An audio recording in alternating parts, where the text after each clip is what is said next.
सुबह सुबह 5:30 बजे एनआईए की टीम भगत सिंह स्टूडेंट्स मोर्चा के पदाधिकारियों के कमरे पर तलाशी लेने पहुंची, जिसमें अध्यक्ष आकांक्षा आजाद और सह सचिव सिद्धि बिस्मला और सचिव इश्पिता रहती हैं।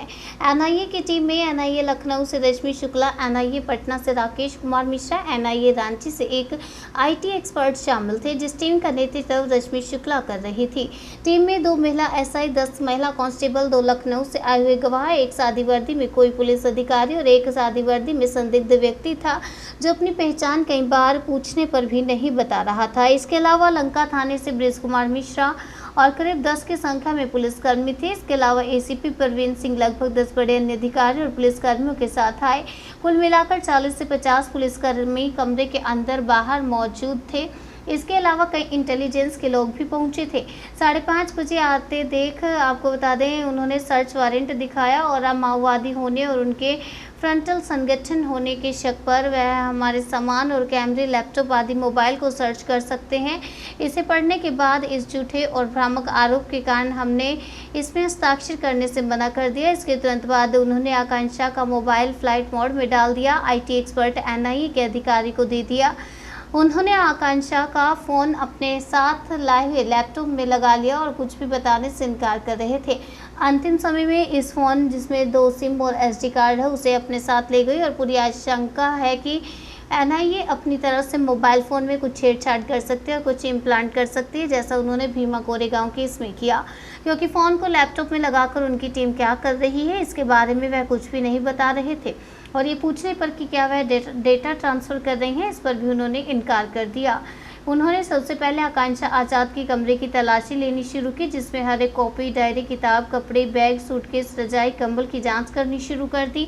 कॉपी डायरी में एक-एक अक्षर की जांच की और उससे जुड़े सवाल करते रहे और उनके आधार पर आधार कार्ड का फ़ोटो भी अपने साथ ले गए। पूरे कमरे का सामान इधर उधर फेंक देने के बाद उन्होंने सिद्धि और इश्पिता के कमरे में जाकर तलाशी ली, जिसमें डायरी, कॉपी, किताब की जांच की। इस दौरान उन्होंने पत्रकार रुपेश कुमार की रिहाई की मांग करते हुए पोस्टर देखकर, कैमूर से गिरफ्तार रोहित व सर्व सेवा संघ से जुड़े पोस्टर को देखकर उनसे जुड़े कुछ सवाल किए। दस्तक मैगजीन देखकर सीमा आजाद और विश्व विजय पर कुछ जानकारी ली। उसके बाद इश्पिता का लैपटॉप और सिद्धि के मोबाइल की मैनुअली जांच की। रश्मि शुक्ला सिद्धि के फ़ोन के चैट्स पर भी सवाल कर रही थी कि आपने ऐसा क्यों लिखा, उन्होंने ऐसा क्यों लिखा आदि। ओबीसी रिजर्वेशन के आंदोलन पर भी पूछताछ की। इसके बाद फिर से आकांक्षा के कमरे में आकर उनके लैपटॉप की जांच करनी शुरू की, जो लगभग 1.5 घंटे तक चली। सवाल जवाब में उन्होंने संगठन के आर्थिक स्रोत और हम तीनों के खर्चे से जुड़े सवाल किए। घर में आय का साधन पर पूछताछ की। उसके बाद उन्होंने इश्पिता के बैंक अकाउंट से जुड़े कुछ सवाल किए। बातचीत के दौरान दोनों पदाधिकारियों की जाति जानने पर उनका विशेष जोर था। एनआईए हमारे संगठन का अखबार मिसाल का 2 अंक, सीमा आजाद द्वारा निकाले जाने वाला दस्तक का 3 अंक, गांव चलो अभियान सर्कुलर 2018 व 19, बीएसएम का चंदा कलेक्शन का रसीद, पुराने कार्यक्रमों के कॉन्टैक्ट्स, बीएसएम के जीवीसी के पुराने कॉन्टैक्ट्स, मजदूर किसान एकता मंच का पुराना पर्चा आदि उठा कर ले गई है। इस दौरान सिद्धि और आकांक्षाओं को पूरी तरह से हाउस अरेस्ट करके रखा था और बिल्डिंग में अंदर आने जाने पर पूरी तरह से पाबंदी लगा रखी थी। संगठन के 3-4 साथी जब उनके बिल्डिंग में पहुंचे तो उनके साथ बदतमीजी की और उनका फ़ोन छीन लिया गया। संगठन के उपाध्यक्ष को कैरियर बर्बाद करने की धमकी देते हुए उनके साथ मारपीट भी की।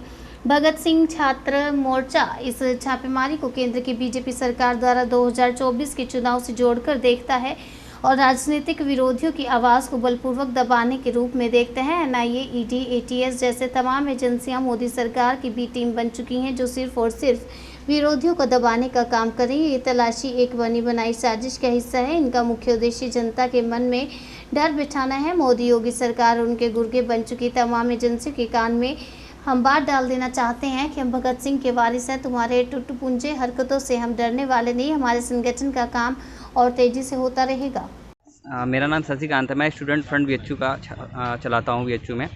तो आज के प्रेस कॉन्फ्रेंस का मुख्य उद्देश्य यही है कि सरकार लोकतांत्रिक ताकतों पर को दबाना चाहती है और हम लोग लोकतांत्रिक ताकतों को लड़ने वाले लोग हैं। हम लोग का हमेशा आवाज़ों को उठाते हुए आए हैं। तो ये सरकार जो बीजेपी जो है, जिसकी एनआईए, ईडी और सीबीआई जैसी चीज़ें जो है बीजेपी आरएसएस के लिए काम करती हैं, तो हमने देखना है कि सरकार क्यों इस तरीके के कदम उठा रही है। क्या 24 का इलेक्शन आ रहा है, उसको लेकर ये सारी कार्रवाइयाँ हो रही हैं क्या, कि आखिर सरकार छात्रों से क्यों डर रही है।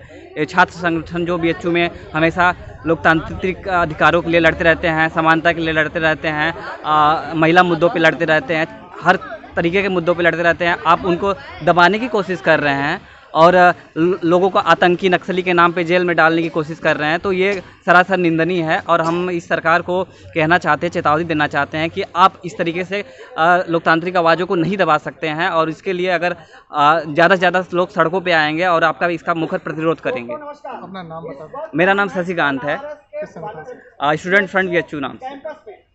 Thank you. बता दो। जी, मेरा नाम आकांक्षा आज़ाद है। आकांक्षा जी, किस तरह का आज कॉन्फ्रेंस रखी है और क्या है मामला? हम लोगों का आज का कॉन्फ्रेंस इसलिए है कि कल हमारे कमरे पे NIA की एजेंसी, जो केंद्रीय एजेंसी है, वो आकर के छापा मार रही है इस शक में कि हम माओवादी से जुड़ाव रखने वाले लोग हैं या उनके फ्रंटल ऑर्गेनाइजेशन है। उन्होंने हमें वारंट दिखाया, हमने जांच करने से साफ इनकार कर दिया कि आप ये भ्रामक हमारे ऊपर आरोप लगा रहे हैं, आप झूठा हमारे ऊपर इल्ज़ाम गढ़ रहे हैं। उसके बाद उन्होंने हमारे यहाँ से कुछ हमारे जो मैगजीन है, साहित्य हैं, हमारे लैपटॉप है, फ़ोन है, ये सब कुछ सर्च किया। ये देखिए, हम आपको दिखाना चाहते हैं कि हमारा मैगजीन है, हमारा अखबार है, जो हम संगठन की तरफ से हर 2 महीने पे निकलते हैं। जो तमाम मुद्दे हैं आज के समाज के, उस पर हम इस पर लिखते रहते हैं। इसको सीज करके ले गई हैं। ये दस्तक मैगजीन है, जिसको उठा करके ले गए और इन सबको बता रही कि नक्सली साहित्य है जो आम बाज़ारों में मिलता है। हम लोगों ने हर जगह डिस्ट्रीब्यूट कर रखा है, लोगों को हम बांटते हैं। तो मेरा सवाल है कि NIA बताएं कि ये नक्सल साहित्य कैसे है। आप इसी के आधार पे हमको हर जगह बोल रहे हैं कि हम नक्सली हैं, हम नक्सली है। हम आपसे सवाल करते हैं कि आप इतना ज़्यादा डर चुके हैं हमारे एक्टिविटीज़ से, आप चाहते हैं कि मोदी के विरोध में कोई ना बोले, मोदी सरकार की नीतियों का विरोध कोई ना करे, इसीलिए आप उनकी ही शाखा बन चुके हैं। आप सरकार की तरफ से ही काम कर रहे हैं, बीजेपी की एक यूनिट बनकर रह गए। और इस प्रसार में जितना भी लेख है वो सारा लेख हम स्टूडेंट ही लिखते हैं BHU के, कोई बाहरी नहीं लिखता है कि कोई बाहरी लिख दिया, कोई नक्सली इंसान है वो लिख दिया और हम लोग छाप दिए। इसका हर एक लेख BHU का और इलाहाबाद का स्टूडेंट ही लिखता है। तो इसमें कोई नक्सल वाली बात नहीं है, ये बस भ्रामक चीज़ें जो फैलाई जा रही हैं। तो कॉन्फ्रेंस का उद्देश्य क्या था आपका? हम लोग अपनी बात, अपना जो पक्ष है, जो हम लोग के साथ हुआ है, किस तरह से भ्रामक चीज़ें लगा करके हम लोग पे UAPA या फिर जो भी कार्रवाई कर रहे हैं, तो उसको क्लियर करने के लिए और असल मुद्दा क्या है, वास्तविक पक्ष क्या है, उसके लिए हम लोग प्रेस कॉन्फ्रेंस रखते हैं।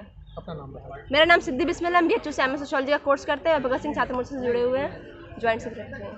करने का हमारा मतलब है कि हम अपनी बात कहना चाहते हैं कि ये क्यों छापेमारी हो रही है और क्यों डर फैलाने की कोशिश NIA जैसी एजेंसियाँ कर रही हैं। तो हम देखते हैं कि जिस तरह से मोदी सरकार देख रही है कि चुनाव अब आने वाला 2024 का और उनके हारने की स्थिति भी बन रही है, तो इसी डर के मारे अब वो NIA, ED, ATS तमाम जैसी सरकारी संस्थाएं उसको अपनी शाखा की तरह यूज़ कर रही है। ये एजेंसियाँ जो है मोदी सरकार की गुर्गे बन चुकी है, गुंडे की एजेंसी बन चुकी है। ये लोग जितने भी विरोधी